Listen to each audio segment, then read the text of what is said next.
नमस्कार दोस्तों, स्वागत है आपका आपके अपने YouTube channel RBSC online classes में। जैसा कि आपके बहुत सारे कमेंट आ रहे थे कि सर जैसा आपने टारगेट 100 मैथ में बताया, साइंस में बताया, एसएसटी में बताया, उसी तरह का आप टारगेट इंग्लिश में भी बताइए। और इंग्लिश में बहुत सारे बच्चों की प्रॉब्लम भी आती है। तो आपको अगर टारगेट आपका 100 है इंग्लिश के अंदर तो ये वीडियो आपके लिए है। अगर आप टारगेट 100 नहीं लेना चाहते तो फिर आप इस वीडियो को स्किप कर सकते हैं। तो देखो किस तरह से आपको इंग्लिश के अंदर जो आपको सबसे मुश्किल सब्जेक्ट लगता है उसके अंदर आप 100 में से 100 नंबर आपको किस तरह से लेने हैं, उसकी क्या प्लानिंग रखनी है, आपको क्या गलतियां आपको नहीं करनी है और किस तरह से आपको पेपर अटेंड करना है, वो सारी चीजें अपन इस वीडियो में देखेंगे। तो ये समझने के लिए आपको पूरा वीडियो अच्छी तरह देखेंगे तो आपको पूरी प्लानिंग समझ में आएगी और बहुत ज्यादा मदद मिलेगी आपको 100 टारगेट पूरा कंप्लीट करने में। तो आपका जो इंग्लिश का पेपर है, सबसे पहले दिक्कत ये आती है कि सबसे पहला पेपर है और पहले पेपर में बच्चों को बहुत ज्यादा डर होता है। तो सबसे पहले आपको क्या करना है, इस डर को हटाना है। देखो जैसे पेपर होते हैं उसी तरह के पेपर होने, उसी डर को हटाने के लिए आप ऐप पर जो टेस्ट सीरीज चल रही है वो टेस्ट सीरीज ज्वाइन कर सकते हैं। उसी तरह के पहले चैप्टर वाइज टेस्ट चल रहे हैं, फिर आपका पेपर उसी तरह का होगा जैसे बोर्ड का पेपर आता है।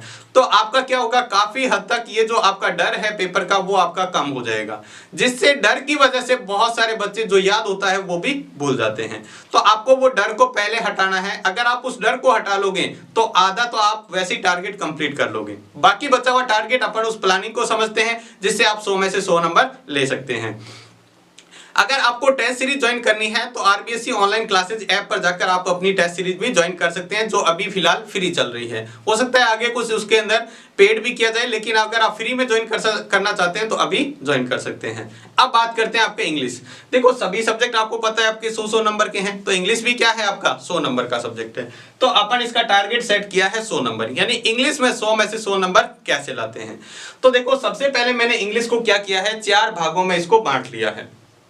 आप अब 4 भाग कौन कौन से, सबसे पहले पैसेज, फिर उसके बाद में रिटन वाला पार्ट है, उसके बाद में ग्रामर और सबसे लास्ट में बुक्स हैं दोनों। तो इस 4 भाग में आप चाहें जो मर्जी पहले भाग कर सकते हैं, नहीं तो आप पहले पैसेज को, फिर इस भाग को, फिर इस पार्ट को और फिर इस पार्ट को आपको मतलब इसी तरह से तैयार करना है। आप चाहें तो पहले ये कर सकते हैं, जो आप अपनी मर्जी है उससे तैयार कर सकते हैं, लेकिन आप इसी तरह करेंगे तो आप निश्चित तौर पे बहुत ज्यादा मदद मिलेगी आपको टॉपिक को कंप्लीट करने में।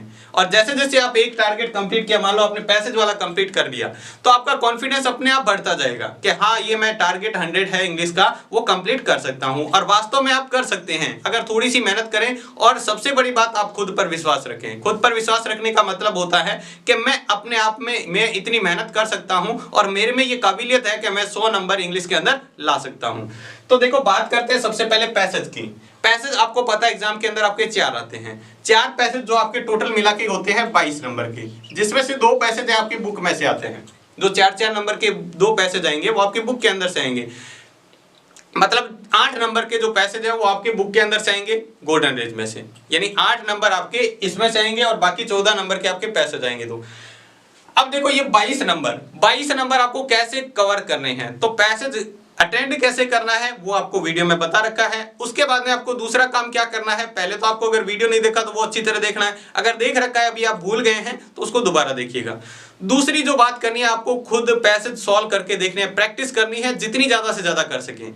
आप टारगेट सेट कर लें कि मुझे डेली का 1 या 2 पैसेज करने हैं। अगर आप 1 पैसेज भी डेली का करते हैं तो भी आप 30 दिन में, यानी एग्जाम आपके अगर 30 दिन बाद में होते हैं तो आप 30 पैसेज कर पाएंगे। और जब आप 30 पैसेज डेली एक पैसेज करेंगे, 30 पैसेज जिस दिन आप कंप्लीट कर लेंगे, आपकी पैसेज में 1% भी कोई दिक्कत नहीं होगी। आप पूरा का पूरा पैसेज आसानी से सॉल्व कर पाएंगे। और जो पैसेज आप सॉल्व करते हैं उसके अंदर जो मीनिंग वगैरह आ रहे हैं वो भी आप लिख लें, ताकि आपको जो 2% आते हैं जिसमें आपको ऑपोजिट बताना होता है या सिमिलर बताना होता है या फिर उसका वन वर्ड बताना होता है, वो भी आप आसानी से कर पाएंगे। तो 30 पैसेज में जितने मीनिंग आप डेली का 1 पैसेज लिया उसके अंदर कितने मीनिंग है वो आप लिखते रहेंगे और याद करते रहेंगे, तो निश्चित तौर पे आप इसको आसानी से कर पाएंगे। क्योंकि अपना टारगेट 100 है तो फिर आपको एक भी नंबर नहीं छोड़ना है कहीं भी, ठीक है। तो ये 22 नंबर आपको पैसेज से मिलेंगे। उसके बाद दूसरा टॉपिक आता है जिसके अंदर अपने को लेटर, पैराग्राफ और रोड सेफ्टी, 3 टॉपिक करने हैं।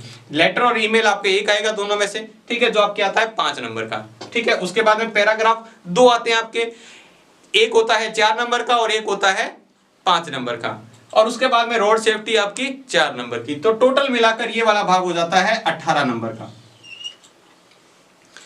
लेटर आपको समझा रखे हैं अच्छी तरह से, ईमेल आपको समझा रखा है अच्छी तरह से किस तरह से करना है। कुछ एक वर्डों की चेंजिंग करके कोई भी आ जाए तो आप उसको कर सकते हैं और पूरे में से पूरे नंबर ले सकते हैं। ऐसा नहीं है कि उसमें 1-2 नंबर मिलेगा, अगर आप उस पूरी टेक्निक को अपनाते हैं तो आप पूरे में से पूरे नंबर ले पाएंगे। उसके बाद आता है पैराग्राफ। पैराग्राफ आपके आएंगे 2। पैराग्राफ भी आपको करने का तरीका बता रखा है और आपको उसमें से जो बताया है अगर उससे रिलेटेड कोई आ जाता है तो आप थोड़े बहुत वर्ड की चेंजिंग करके इसमें भी पूरे नंबर ले सकते हैं।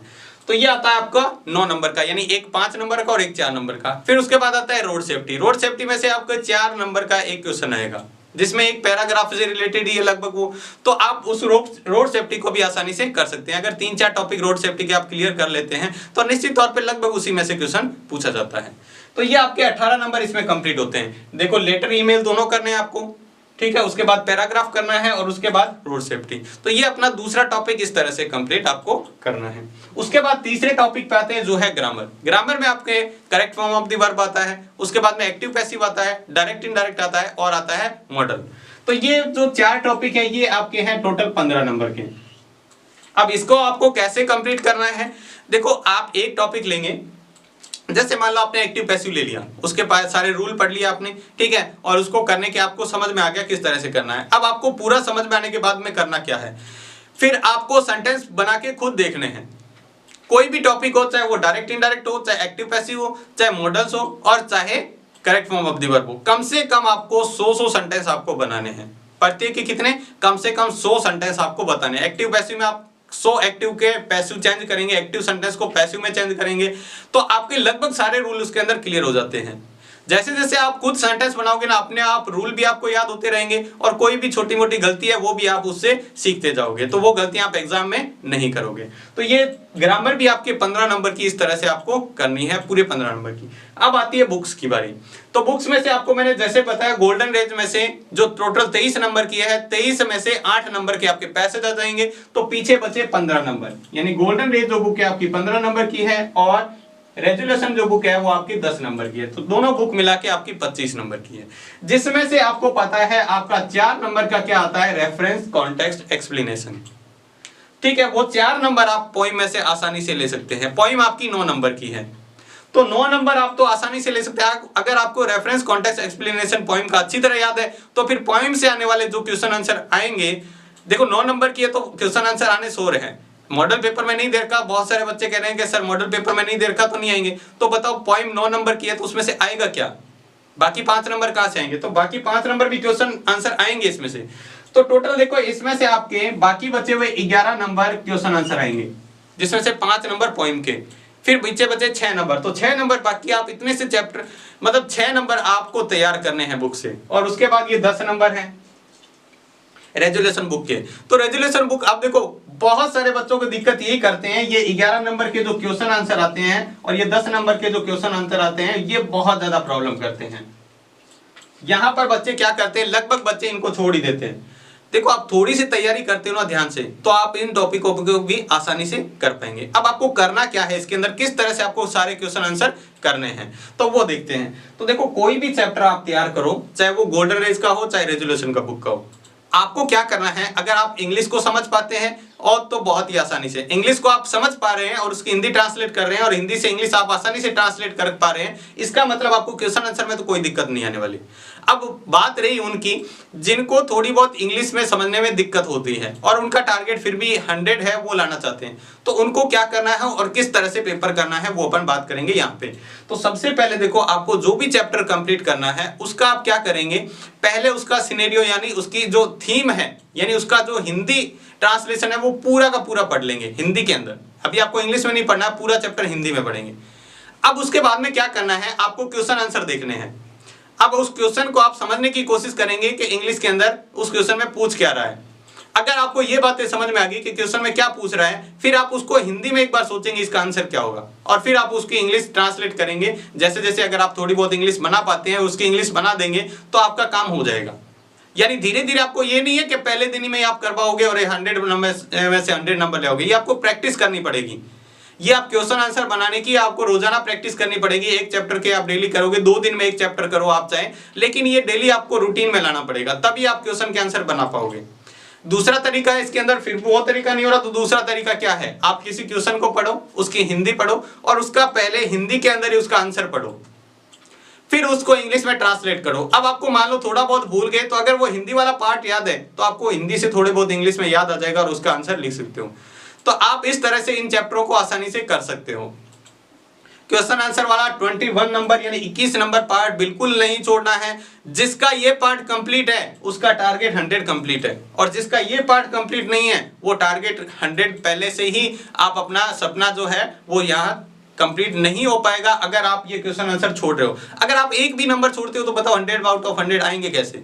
तो आपको हर पोर्शन को लेके चलना है और परफेक्ट तरीके से लेके चलना है, और किस तरह से कौन से टॉपिक को करना है वो आपको अच्छी तरह ध्यान में रखना है।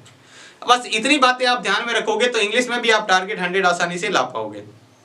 ये टॉपिक जो है जो इंग्लिश के टीचर हैं उनसे डिस्कस करके बताया गया है, ताकि आपको यहाँ पर आने के लिए स्टूडियो में भी परमिशन नहीं आपको पता है तो सारे टीचर आ नहीं पा रहे हैं, तो इसलिए मैंने इस वीडियो को बनाया है ताकि आपको ये जो आप बहुत दिन से कमेंट कर रहे थे वो आपको इसका सॉल्यूशन मिल सके।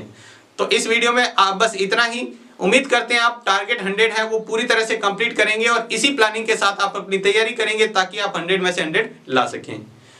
तो सबसे पहले आपको खुद को विश्वास रखना है। क्या आपको अपने आप पर विश्वास है कि 100 आउट ऑफ 100 ला सकते हैं, तभी आप इसको कर पाएंगे। तो इस वीडियो में बस इतना ही। वीडियो आपको कैसा लगा हमें कमेंट बॉक्स में लिखकर जरूर बताएं। तो आज के वीडियो में बस इतना ही। धन्यवाद।